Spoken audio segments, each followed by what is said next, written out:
Hello mga langga, i-share ko naman sa inyo ngayon yung ating recipe ng sarapina po yung tawag dito. At napakasarap naman ito mga langga na ipanghimagas po natin. Gawa lang po ito ng harina. Simulan natin mga langga. Maglagay po tayo ng 80 grams ng asukal. At 2 teaspoon ng ating yeast, 2 teaspoon ng ating baking powder at 1 teaspoon ng bread and flour at malagay tayo dito ng 1 cup ng oil at yung ating asin dito mga langga 1 TBSP at yung ating vanilya 1 TBSP din at yung ating tubig 330 ml at yung ating margarine dito mga langga is 80 grams lamang.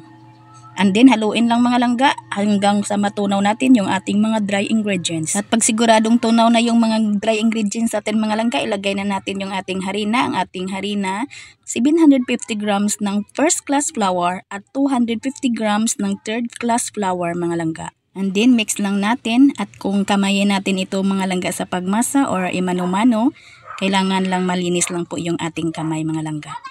Mga langga, pag imasa ninyo ito ng mano-mano, takpan nyo lang ito ng malinis na tila at i-rest muna ninyo ng mga 40 minutes bago nyo ito imasa ng mano-mano. Ito mga langga, idaan ko ito sa aking roller dough. Imasa nyo lang ng mano-mano ng 15 to 20 minutes hanggang mapino ninyo ang texture ng ating dough. At dito maglagay lang po ako ng margarine or lard para hindi dumikit yung ating dough. At cut lang po natin ito at pahabain lang natin mga langga.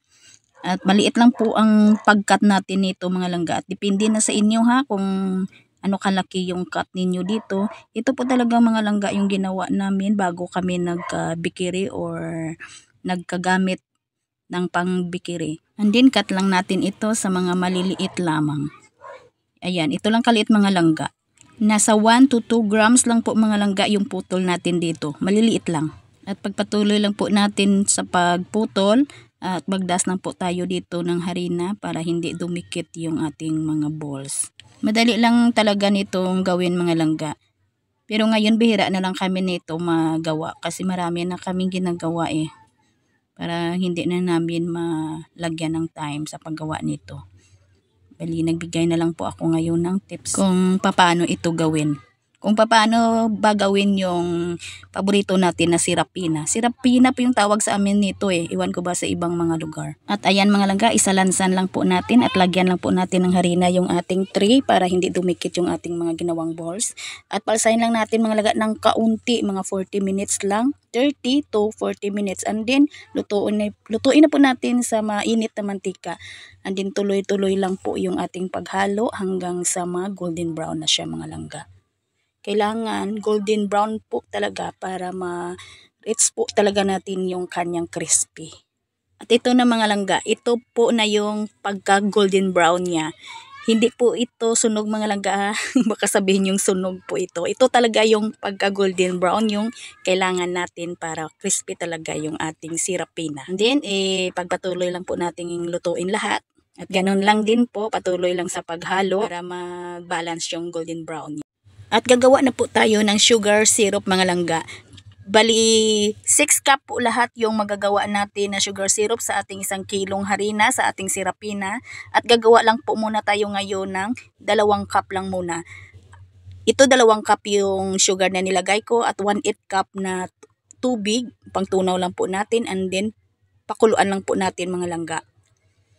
Pag ganito pa siya mga langga parang napuputol, ibig sabihin hindi pa pwede yung syrup natin.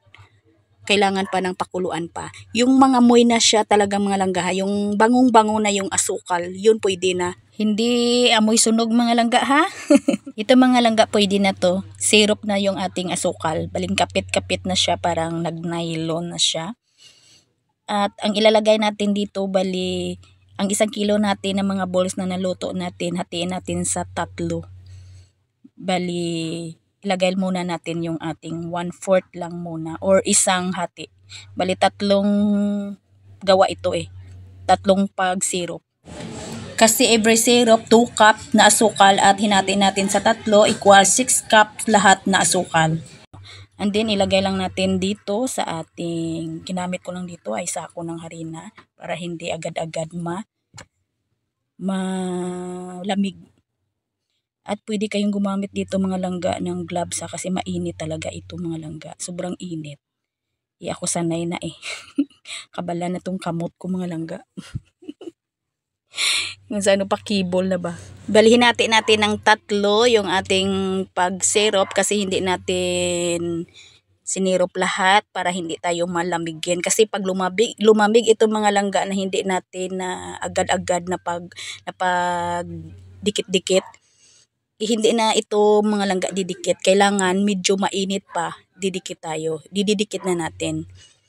Sinadya talaga natin na hindi natin pinasiropan lahat para makuha nating maidikit na hindi tayo malamigan ng ating asukal.